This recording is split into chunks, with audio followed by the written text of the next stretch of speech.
My name is Del, and I'm a full-time day trader and educator over at activetraders.chat. I'm proud to announce a new series, Bear vs. Pig. Candid interviews with micro to small cap stock traders. Unlike any other series you'll hear online, it's not catered towards beginners, and we are exploring a very specific niche in stock trading. This is a series of interviews with seasoned day traders who have found themselves trading inside one of the stock market's most volatile and shrouded niches. Let's lift the veil and begin exploring the minds behind this niche. Today's guest on the show is JTrader, a very successful trader from San Marino, Italy, a small city with a population of only 30,000 people. What's more is that he's been trading for 19 years, so you can imagine the wealth of knowledge that we'll have access to in this next hour. JTrader started trading at the age of 18, straight out of high school, and has been a professional trader ever since. From Italian stocks to Forex, futures, and now US equities, JTrader is driven, passionate, and very good at what he does. After following him for a very long time on Twitter and admiring his almost supernatural ability to pick tops, I know firsthand the impact that this trader has had on the community. And I'm very happy that he's agreed to let me pick his brain in the middle of the trading day. Today, you can find JTrader running a small cap trading room as part of the Smash the Bid community. I've had the chance to shadow him over the past couple of days and have gotten to see how both him and Smash trade on a daily basis. Smash primarily trades mid to large cap stocks and options, and JTrader primarily trades micro to small cap stocks and supplements his trades with large cap plays. Over 70% of JTrader's trades are on the short side. Okay, welcome JTrader. Thank you so much for joining me on this episode number 2 of Bear vs. Pig. Maybe say hello to the community and we'll get started from there. Hello, fellas. Maybe tell us a little bit about yourself. How old are you? What stocks do you currently trade, and where do you trade from? Okay, so I'm 37 years old, and I started trading when I was 18 in high school. Coming from a humble family, I live in the oldest republic in the world, San Marino. And I always traded from my home. My dream was always to become a trader since I was small. And when I started, I thought it was everything so easy because I was looking at people, looking at the newspaper and buying this or that stock. We were talking about, at that time, 99, 2000, Italian stock market, Fiat, all this stuff. And then I saved some money in the summer. I went summer job. In 1 month and a half, 2 months, I lost everything I put away. And that was like the best thing for me because I started understanding that I had to study and study much more. So I remember still like I was the time by my parents' house. My dad was coming home very late, like 2 or 3 o'clock in the morning, and used to see me still awake studying charts. At the time we had Barry Rood, Tony Oz, Linda Raschke, and all this. And that was my first time really digging into studying. And when I started, there was a tech moment in Italy. So everything you have like Netflix, you have Yahoo and all the stuff. Mm-hmm. Those were the gold times in the Italian stock market. And there were the cover warrants and warrants. And I started trading them mostly according to simple technical analysis and tape reading. So for me, the time and sales and the book, the level 2, that, yes, pretty the same now, but that time, the market maker were behaving in another way, especially in the cover warrants, because in Italy, they were not regulated. And many times they used to cut the volatility, don't pay. So if the stock moved like 5% in a day, the cover warrant could move 50, 100, 150, more than options today, more. And I became pretty good in that and had like 3 very good years. Um, so this is like my first step into the stock market, in Italian market. Wow, that's quite the story. And you told me that you started when you were 18 years old or 19 years old, straight out of high school. Can you take us through that a little bit? Yeah, um, the fact is that my family comes from like um, not poverty, but we were not rich. Humble beginnings. Humble beginnings, yes. Pardon my English. I'm American for half of my citizenship, but I mostly talk Italian here. Anyways, um, I started wanting to do something for my parents, my family. So I wanted to earn their respect. And I always liked stock market because my uncle in America, he is a very good experienced trader for the Morgan Trust. And since when he was coming to see me, he was always looking at stocks, earning, and this, and I wanted to do the same, exactly the same. But it was very hard to work, go to high school because work I want to put the money to invest, train because I like to train a lot, and then trade. So all fix the four things together is the most difficult thing, especially when you're not still a pro. When you're a pro, like, oh, you're self-sufficient, you earn your money, so you can like trade whenever you want. Instead, when you are like part-time, you have to work, study, do all your stuff, to trying to survive. Those are the hardest moments, I think. And what would you say was your main motivator when you had just finished high school and you were weighing whether you should be joining university or taking some kind of a different path? What was your main motivator to trade? To make money. And my main motivators were my parents, my mother, my father. They're like they taught me everything in life. So I'm really they are like my model. When they see who's your hero, not some like superstar, but them, because they taught me in everything you want. This life is tough. You have to sacrifice everything for what you really love. And only if you dig, many times I had fails in my work in market, but always I stood up and go through this. So this was definitely my key in the process. Yeah, and that's probably the reason why you were so driven so early on in your career. Yeah, Del, it's like Mike Tyson. He had nothing, and when you have that hunger, you want to conquer something. You have to do something, otherwise you remain always in the same station. So it's always like an inner sense of improving and getting better in something that you really feel it's yours. For me, this was. That's really powerful. And I think that's something a lot of traders need to take away is you really need that level of drive. So let's move on to the next piece. I had the chance to sit inside of your trading room and listen to you and see how you trade. And so that really helped a lot, especially in doing homework for the interview. But I did hear somebody in the background. So who is that trading beside you uh, where you are? Well, that's my partner. I would say she's my mom, and I have two big Dell 43 and other two monitors vertical, and it's a little bit too much sometimes to check everything. So she has experience. She started like before I started, and she trades mainly futures. So she helped me following stocks now. She loves it. She's starting to get into small caps as well, but still, she prefers the futures or the big caps, maybe for the amount of money you can invest in.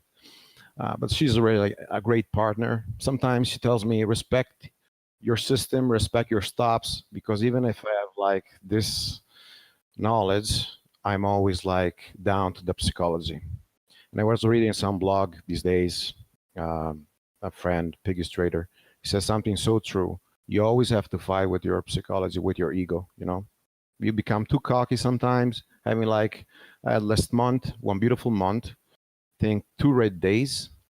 I'm having like few red days in the last months, few red days. But one day I did like a tremendous mistake on AWX. And even I know everything, flow rotation, even I was up 80 cents, I was stubborn. I didn't cover anything. And I got to the end of the day, stop on that. Not on that big move to 19 the day before. Yeah, I think AWX was one of those hot stocks that everyone's been talking about. I know we were chatting on that. Actually, the day that AWX was taking off is when I had my conversation with Hammer Trader. So why don't you take us through what happened on AWX? AWX, to be honest, I knew something was on. I was talking with a friend of mine, and we were talking. They heard some news that probably some guy was in this, was on this. So, anyways, I waited for my setup. I saw super low float, and on the 26 and 27, I shorted both days. And actually, the 26, I had a very good average, very good. But even I know it's flow rotation, even know that there was strong volume on the reclaim, the VWAP, which many times tells me scale out some or like go completely out of the trade. I was stubborn. I was saying, oh, this is an all-day fade. You know, I had my target price set in my mind. I was talking with some other guys. Yeah, we're all on this. And then stubborn, I closed it for 40 cents loss on that day, 30, 40 cents loss on the day. Then I almost didn't touch anymore, a little bit of scalp on the 27. The findings came out. We had like the confirmation. Somebody bought a big chunk on this, bought a float. And then even if you have this manipulation, you can see the same pattern on AWX, on GBR. You can see the same pattern on Torque in the pre-market. They tend to do like a big push and something like around the cup with a neckline. Each time that neckline, even today on IHT, you have this neckline cut, you can have a good expectation for phase. So like risking 1 to get 3 or 4, you know. Right now, would you consider yourself primarily a short seller? And if you are, then what are you trading inside of that short selling market? Are you trading the piggies all the time, or are you trading the large caps as well? So I started only longs. When I started in the Italian market, was only longs. And then I was with cover warrants, so I could buy calls or puts. And instead, here on the US market, I find myself particularly attracted by a little bunch of stocks that I call POS, means like all the piggies, if you want to say like this better. Mm-hmm. And 70% I'm short, 30% I'm long. But not only on the piggies, I like to trade the big gaps, and this can be as well on the big caps. So like this day, Whirlpool, PZZA, FCAU, and today Trip, Tiva. And then I like to play these on earnings or the options. Generally, I focus on Tesla, Netflix, Apple for options. And so you supplement your large cap trades with options trades, or do you ever only trade options instead of shares on the large caps? I trade both. Example, yesterday I was on Apple. And when I saw that Apple broke that morning high and retest that support, that dip buy, I was at in my position there. And I was holding this. I hold it today, and that was almost a 300% gain for me. But I like to enter both on the stock and both on the option. Generally, I prefer the option if I have to hold this trade for 1, 2, 3 days. So according to that, I choose or weekly, if let's say it's Monday or Tuesday, or if I want to get for a longer strike, I go with a monthly. Mm-hmm. And why did you start trading the small to micro cap world? Um, One time I read um, one sentence, I think was Eric Wood, which I respect a lot. And he was saying, these piggies, first or then, they always come down. The majority, they will all come down. And it's true. The only thing is that we have to find out the timing and when they have dilution and the filings. So everything put together, you can't have one if you don't have the other one. So that's why going short is true. Many times I'm long pre-market on the Momo, low flow catalyst. I love that because you can have like great moves. Remember the first days, Elfin, RKDA, and AKD, they were flying. Oh Yeah. yeah. And then they all failed. But the important thing is to get the right timing. Like AWX would eventually fail. It's 3 today, 320, 330. You have to get only that moment. And what techniques do you use to capture that moment? I use technical analysis, volume, and volume for me is tape. That's the main key with the filings and financials. So first of all, the first thing I see is the news. I need to know the news. I'm a very good reader of the news. I have the last 3 years or 2 years on something, all stocks that moved on gaps with the relative news, the filings and everything. And I know how much they failed according to that news or something else. Example, I can make an example. I always say in the bio, when you have like phase one or mid phase or phase half B trials, all this is a big gap, pop and drop, always. Only to be attentive on the phase two, because generally they tend to make an offering, raise an offering, because they need money for the phase three. And the phase three approval generally is like big gap, small pullback, and probably like all day grinding up. So I'm always staying away from that. And other things, the approvals, patent, all the stuff. So I know it's news, generally what the news will come out to, you know. And Do you ever go long on those stocks that are grinding up? yes, yes. I like not many setups. I have like 8, 10 setups for short and 2 setups for the long. And generally, like I like to enter long pre-market on a break of a cup. If I see very low float, if I see Momo, if I see a good catalyst, and people are jumping in, but you have to be pretty quick. Sometimes they start like 7:30, 8 o'clock. So you need a broker that allows you to trade pre-market. And then I like the late afternoon longs, like we had CEI.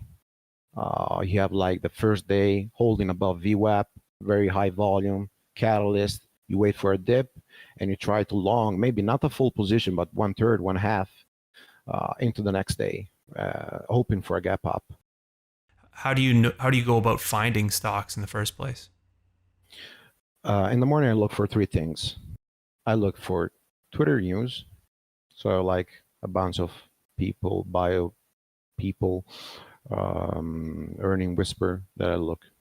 Then when I see like there is range for me, when I have a big gap, example on a trip today or on Tiva, and I know how they move, I tend to focus on them. So I look at the scanners, Twitter, and then everything that bumps up in chat. You know, we are like we have so many information lately that the problem is that the majority of people can't focus on 1, 2 things only because they get confusional and they try to focus on 8, 10 things at a time. But we're not all like, you know, super traders have another person next that trade with you and takes other trades. You have to focus, I think, at least if you're not still a pro, on 1, 2 trade. That's it. Because if you focus the tape, as I focus like for hours till my high tier, I can follow like 5, 6 stocks. Maybe it's just the technical analysis, maybe it's just a chart. But if I want to focus on the tape, 1, 2 is more than enough. Yeah, and there's two things in there that I really want to unpack. Number one, how do you go about gaining the confidence in a trade? And I think that would lead us to another question that I heard that you talked about, that you keep information on stocks and on the plays and on the fundamentals. And I want to unpack some of that with you as well. So first off, maybe a broad question: how do you gain confidence in a trade? I size, let's say one, when I have just a technical analysis pattern, like this morning IST. I saw the filings, the financial. There was nothing for me like great, but I like the daily. I like the resistance. I like the pops. I like the selling. I saw at 270s, so I jumped in. Instead, when I have like dig into the filings, when I see like an S3, when I see like an ATM, when I see like in the 10Q I can find warrants at a certain price, then, and I see this already from pre-market, just think about NBRV and many of these, they're still like diluting already in pre-market, or HMNY. So I jump there 3 times more my size. And they tend to go for the all-day fade. Sometimes we have some stock that still they have a shelf, but they wait a day 2 or day 3 to dump everything. Okay, so that's the most sketchy. But if you have the plan, you can have like 2-3 paper cuts, and then you nail the big one with a heavy size. Wow. And you keep track of all of this information. And I also want to unpack a lot of the fundamental analysis stuff that, and we'll get into, and it's sort of a continuation of our last podcast with Hammer Trader, I guess. But you keep Excel sheets and you keep information and data on all of these stocks, correct? Absolutely. I have Excel open right now. I have 100 of stocks. And well, why do you do it? And then what do you keep? Well, I could use just example some software that you can see the intraday or pre-market in the past, but I like to, let's say this morning IST, right away open my Excel IST, look how much the person institutional is on this. If it's above 40%, example, I'm stay away from big size, only if I see dilution on or a shelf. And I look the financials. So I try to look how much they're burning per month, how much cash they have left, how much is the net worth capital, how much is the debt. And this brings me to the consideration, how desperate are they looking for money, how desperate they are. So if they have like a deadline, maybe a 550B or so the listing, and then try to raise money right away, I know to attack big. And so on this Excel, I have the daily and the intraday, especially of the pre-market and of the volume, because I want to see the volume, how it reacts in pre-market. I know from that volume, no, let's say like I have good odds to know from the pre-market if that's going to flow rotate, if that's going to push up, or if that will fail. So I try to look the volume, the pre-market, the first 5 minutes, the first 30 minutes, and that tells me what will be the rest of the day. Oh, so that type of information will help you make a better decision when you're looking to add to the trade, maybe? Yeah, absolutely, absolutely.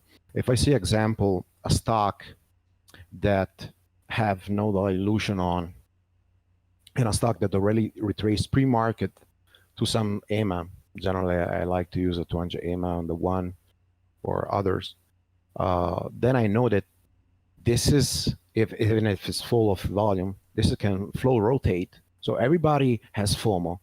I always say, don't have FOMO. Maybe sometimes you lose the trade, but wait that the stock spikes up again.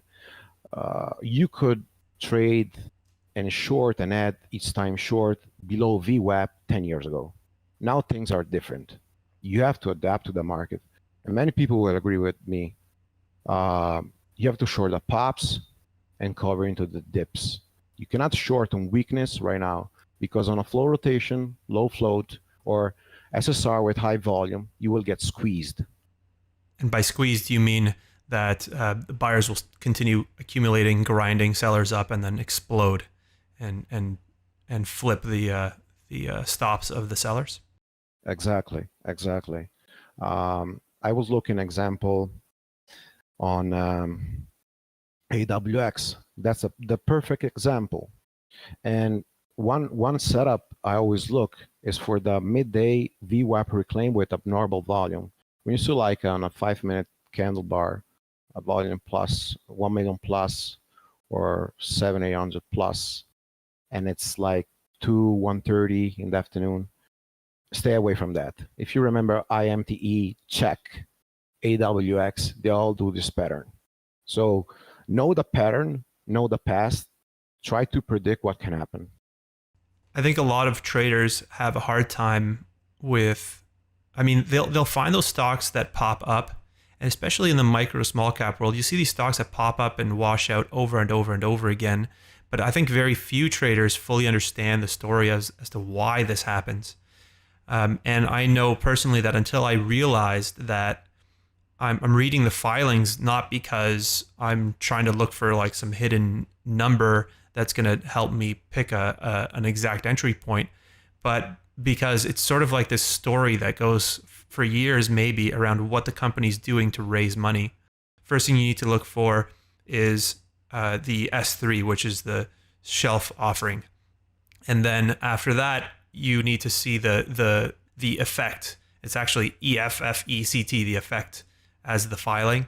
And then the last thing you need to see is the 424, which is the actual offering. And in my understanding, this allows the traders to begin collecting the money that say that they were going to raise by selling stock and diluting the stock and increasing their balance sheet. Is that accurate? Absolutely. This is the point. That tells me the conviction to add size on a trade. I have examples here of all these all-day faders or like morning pop and fade, and the majority have an offering, and the majority have warrants. If you remember, example, we had AETI, some in the past, had a big shelf, 25 million. I was looking for this in the thank you. Sometimes you don't have only to see the last effect and the offering, because you maybe have many spikes, and maybe those spikes were with high volume, so you don't know how much they sold. That's why I go to the thank you. I look offering, or I look for shelf, or I look for the money or the stuff, and I look how much they already raised.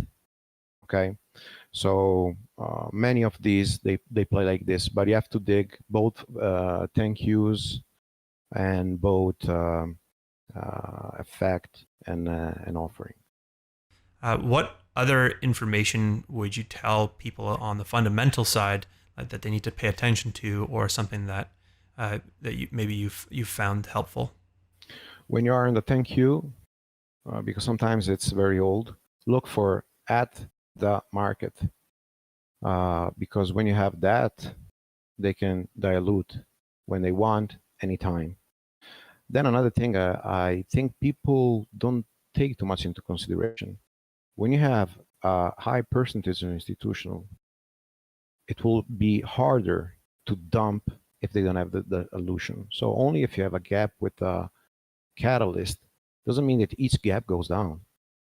The gap can rotate, go up for a couple of days, 3, 4, 5, 6 days, or some like ECs, like here, never come back down anymore. So you always have to have a plan, look the volume, the tape, and the filings all together. The other thing I was talking before is to see the cash they have left and the cash they burn each month. So you go in a thank you, you go in the K, and you look for the 3 months example. Now I was looking some filing, the first 3 months, how much they burned. You divided that, and you see how much they burned this year each month, how much they have left, and how much they burned last year, sorry, the first 3 months. So you can make like comparisons. In your trading room, how do you mentor these newer traders to use the information in the right way and have a good balance between that and technical analysis? The fact that is that I'm not a marketer. I'm just a trader. My room is very, very small. I have few subs, and this is because I think time and experience have a price, even for respect. So I don't teach or DVD all this stuff. I just show what I do, how I think, and I always tell guys, don't follow, learn your process. I like very much AT09, and I hope he will listen to this and some other guys with him. I respect them a lot. And he says always this thing, learn the process. You can learn to Dell, you can learn to JTrader, you can learn to Smash, you can learn to AT, Modern Rock, whoever, these guys. Absorb everything from them. Absorb and try to absorb all they know, and then make it yours. Because maybe you short the stocks in a complete different way how I trade them. Maybe I short the morning, maybe short the late day fade, say the late day phase setup. And that's why I show what I do. I analyze the tape mostly. So I say, where's the hidden buyers, where's the soak, when they're absorbing, when there's a stuff, and all these things. Example, an important key factor for my trading is the tape and is the volume divergence. And these days, people, because I post something on Twitter, they was asking me what is. Essentially is you have to take more than one chart. You have to take, example, I take a 1, a 3, and a 5. Let's say this morning IHT, I was looking each pop that had on the 1 minute chart with a relative volume. And when you see that there's like higher pops, but with less buying volume over there, and you see even spikes, means they're dumping. There is some big seller up, and that is probably going to fade. Maybe not all day fade. Don't misunderstand me, but a good pullback make you enter short with a low risk setup. So I try to see this on the 1, 3, and 5 minute to have a clear idea each time frame what it's doing. And visually, you're talking about the volume, say, going down and the stock price continuing to create new highs. Exactly. But you also see on the tape many times. I was looking at this on a MYND and ATLC, if I'm right. Yeah, ATLC. I'm just looking right now. That day in the afternoon, the stock was going from 270 till 310. And I Can was you give us a looking, date on that so that people can follow along with you? so sure, the 31st of July this year, when we reclaimed the VWAP at 12:50 in the afternoon at 1 o'clock, it was heavy. It was heavy because if you see the volume, each pop that it made was with lower volume. And when it made that stall, was not right a stall at 145, 140, 148. I'm just looking at a bigger time frame right here. You could see a bunch of sellers there. So each time was making pops, was selling, pop selling, pop selling, and always less green volume, let's say green like for the buyers, and always more sellers stepping in. It's like the example, if you are on a ladder, if you're on the stairs, you try to go up, and these come always against you. The faster, faster, faster. At a certain point, you're going back as well.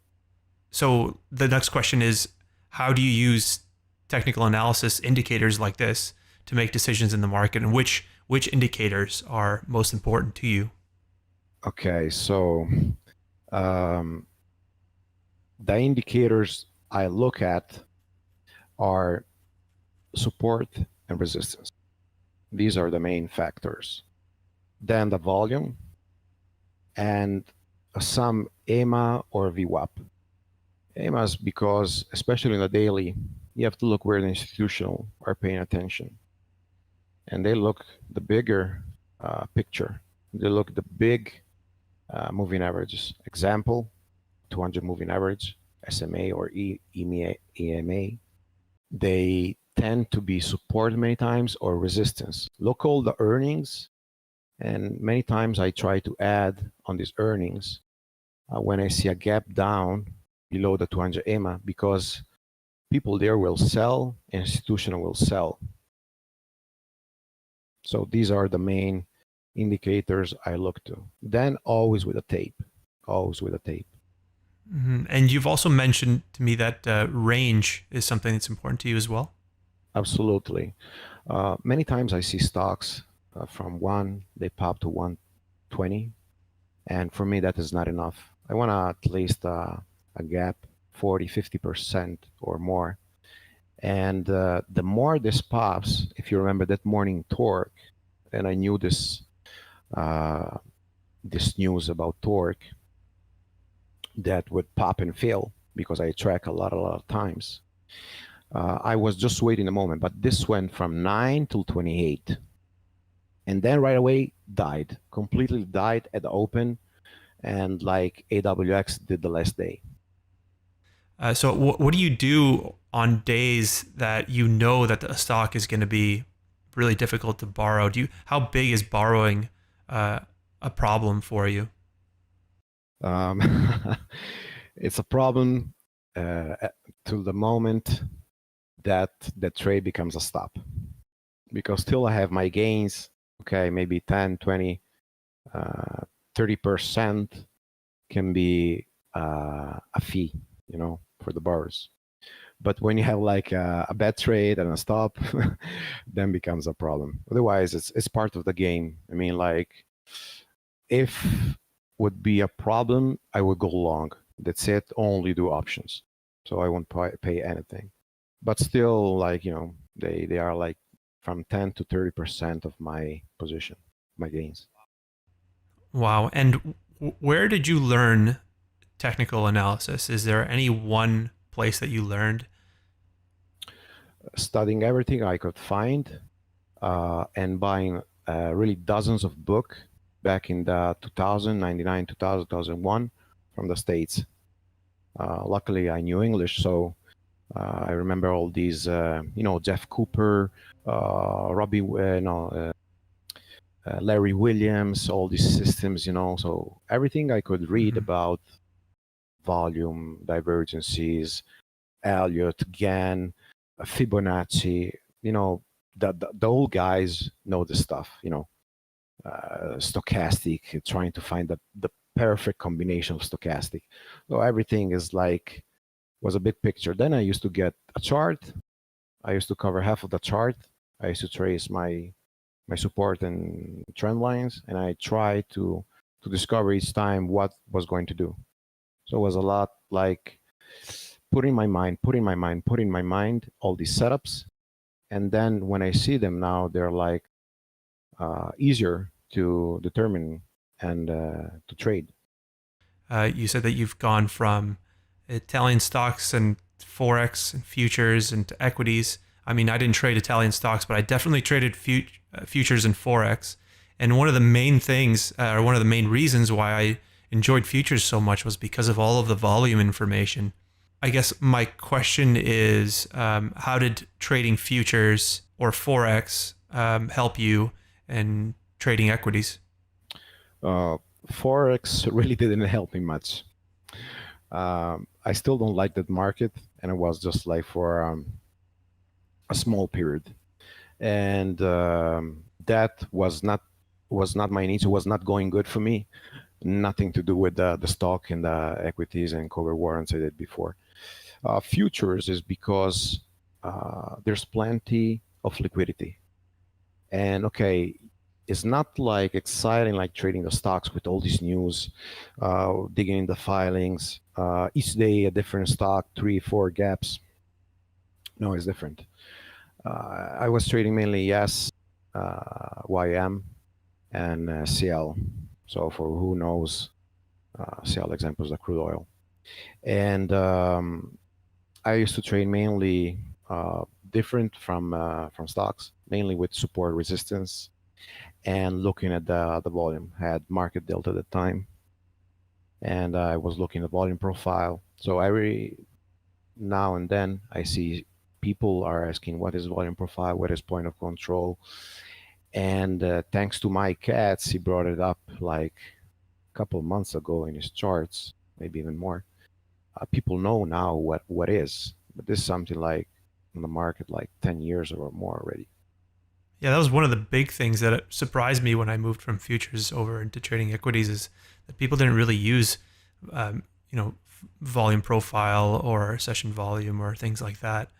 And like for me, our entire strategy or my entire strategy is built around volume profile, market auction theory, all the stuff that you would find normally inside of futures. And actually, I find that it works extremely well in small to micro cap equities. And I don't know why. I think it's because it's more pure in the sense that there's not as many algos and crazy institutionals, dumping on every pop. Yeah, absolutely. Uh, I think like maybe 5% of the people now now use it. You could see an example today, uh, a second on IHT. If you just look the 5 minute volume profile, you see that 260 there was like full of volume, full of volume. So that is like where the supply and demand have the most, uh, has the big fight, have the big fight. And from there, they decide if this breaks, retests and goes up, or rejects the 260 and come down. And as a matter of fact, it's rejected all those toppings there. So volume profile is essentially looking the volume at a certain price and trying to see the biggest point of control, means the biggest point of volume where the majority of the volume was concentrated. Yeah, exactly. It's volume at price and volume at time. And right now, people, I mean, for the most part, are only using volume at time, which is the volume that you see at the bottom in sort of vertical histogram. I would be blind if I only looked at that volume. I would be blind. Blind like the people who trade only the chart, not looking at the tape. Exactly. I'm totally in your boat there. We'll definitely have to do an episode on volume profile. And I'm going to rant for a while on market auction theory. But okay, so I've got another question for you. Where did you learn how to read and interpret corporate filings? This is a big question. uh, I started reading everything I could on Auspex research. I have a good friend, Jordan.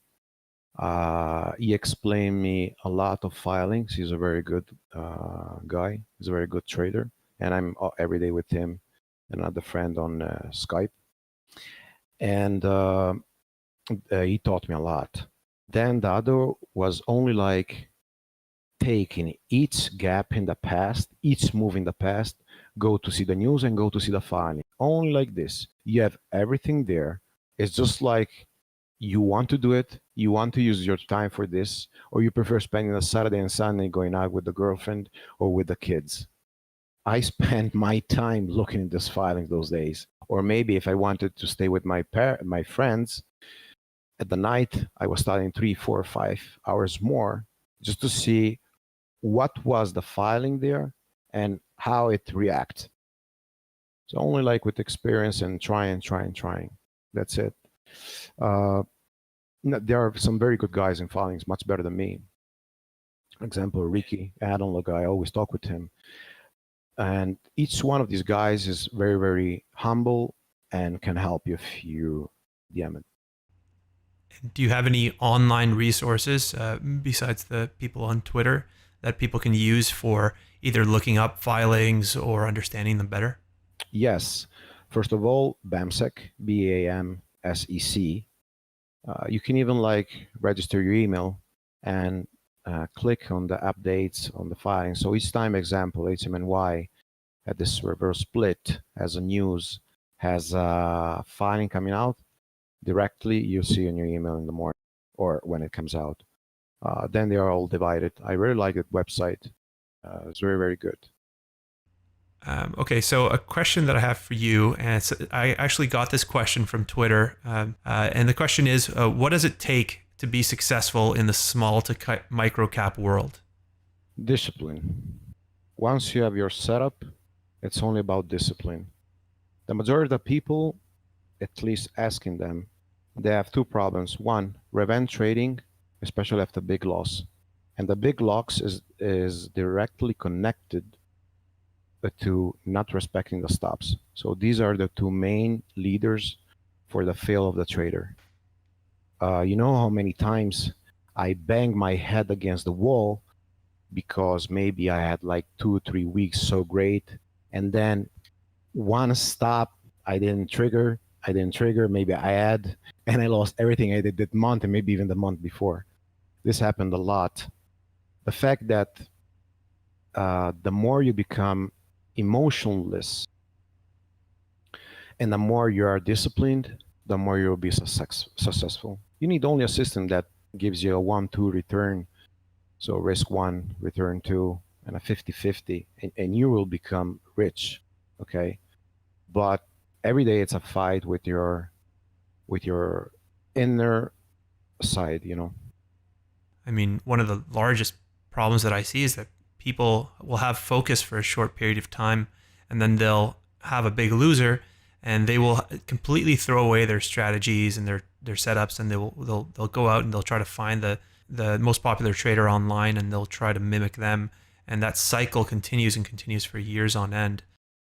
So, can you tell us about any blowups that you've had in the past? um, um, I remember the first and was like the most tragic for me because I started with all the best purpose of the world, like was doing this for a good cause to help my family, also to make some money for me, working from home. So like I felt invincible, you know, starting with if I want something, I was thinking you will have it. Well, it's not that easy. Uh, so I remember that summer, it was 19, 18. I put all my money and I I lost everything not having the knowledge. So now I see all these guys writing on Twitter. They have an account that they write me. They have a $2 account, $2,000 account, $5,000 account, and they lost everything. Well, first of all, I think you need a big amount of money, at least 10K to start.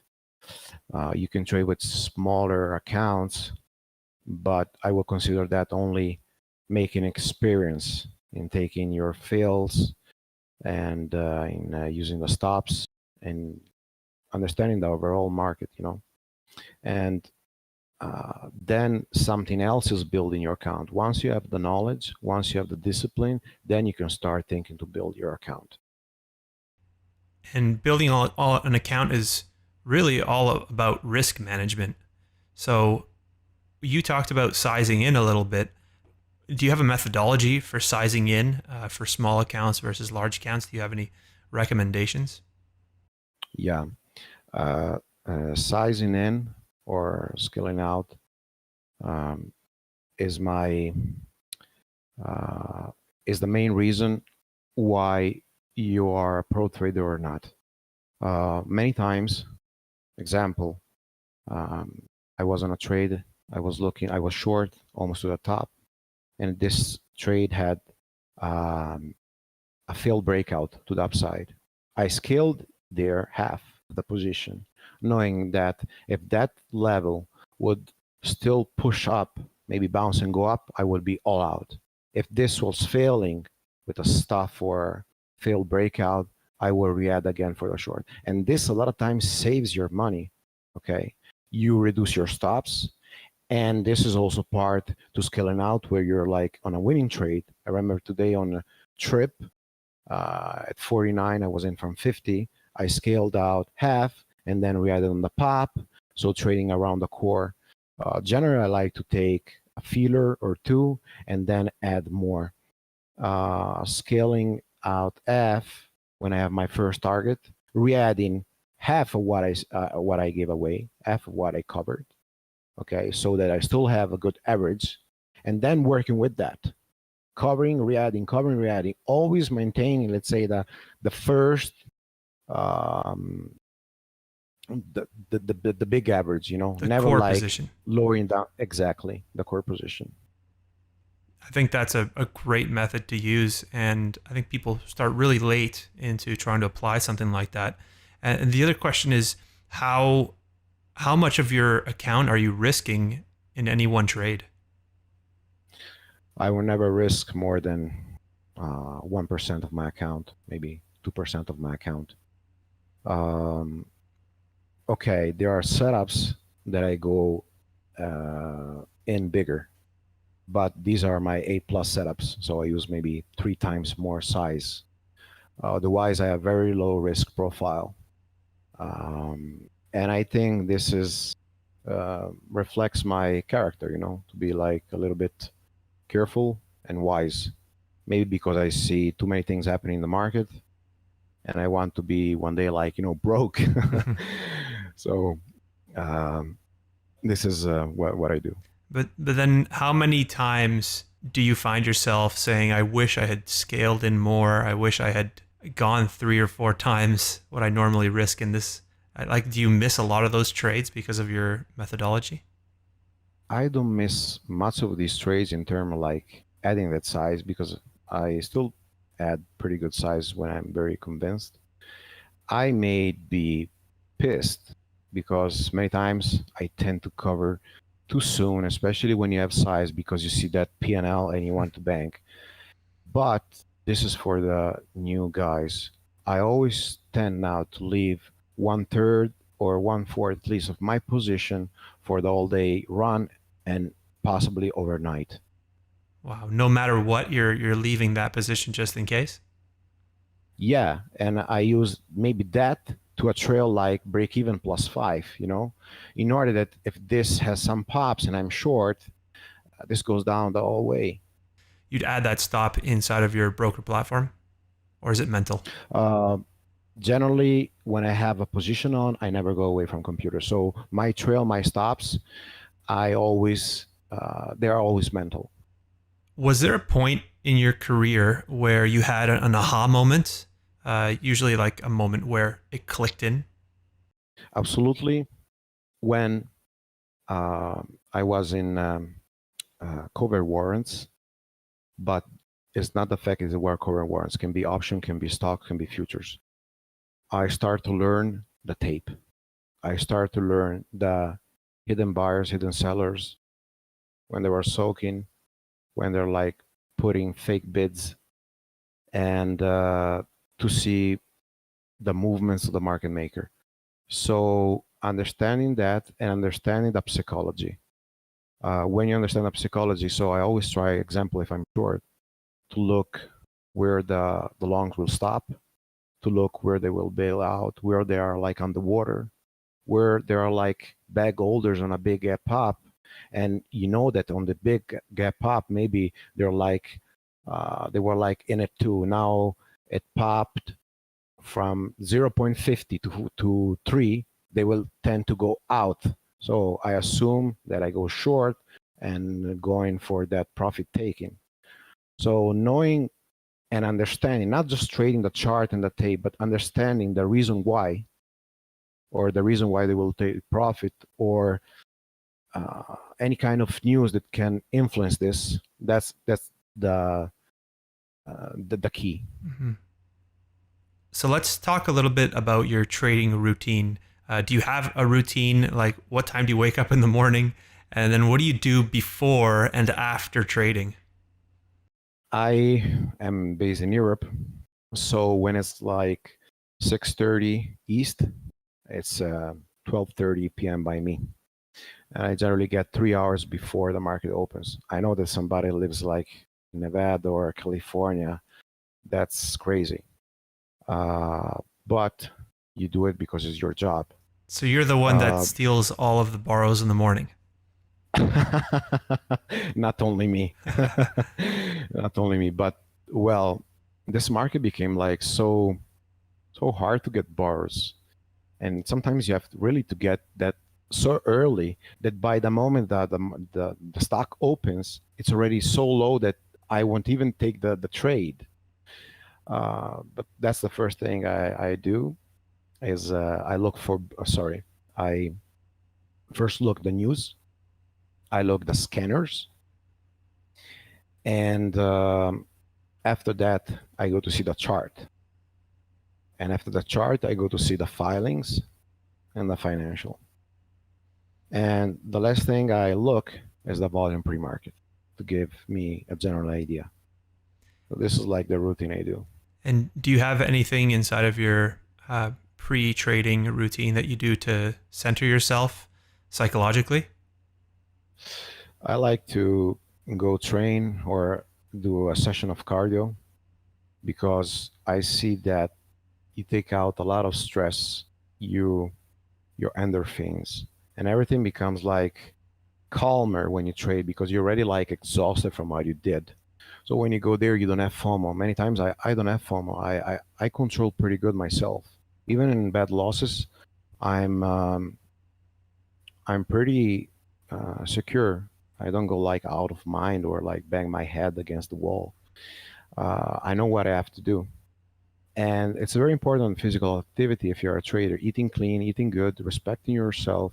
This puts you in a mental state that you feel better, you feel more successful, you know? Yeah, I know personally it's super important for me to get good sleep, but I guess you could probably just take a nap before the market opens and you're good to go. Well, I don't sleep that much. Um, so for me, sleep is not, maybe eating something good, like when you have some cravings. That really helps me in the stock market, especially when it's like, you're having a tough day, eating something sweet keeps you up. Okay. Well, JTrader, thank you so much for joining me. I've had a blast and we've covered a whole bunch of topics. I can't wait to get this out to listeners. Where can people find you? And if somebody wanted to jump into your room and follow you, what do they do? Just DM me on Twitter, JTrader, or write to smashthebit.com. We're doing something good there, just traders. He's a great trader of options. I taught me a lot. And I have a little small cap room over there, like with few subs. Okay, well, thanks again, and I hope to talk to you again soon. Thanks, Udell, for your time, and thanks you for this, let's say, conversation. I was very glad to be here. Well, JTrader was just an overall great guy, and I really enjoyed the conversation with him. If you have questions or suggestions about what you'd like to hear on future episodes, send me a message on Twitter at DellTheTrader. Be sure to hit that subscribe button and like the video if you enjoyed the content. To be notified of new episodes, follow me on Twitter at DellTheTrader. And if you want to learn to trade stocks using volume analysis, order flow analysis, and market auction theory, consider joining our community at activetraders.chat.